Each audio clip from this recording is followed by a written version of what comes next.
Guys, andito tayo ngayon sa loob ng church. Ang ganda ng church.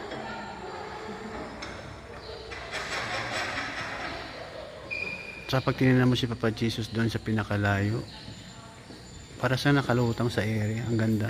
Pati yung ano niya, yung cloud. Tignan mo. Ang ganda ba? Ganda ba? Ito lang yung church na napuntan ko na napaganda ng ano, decoration nila.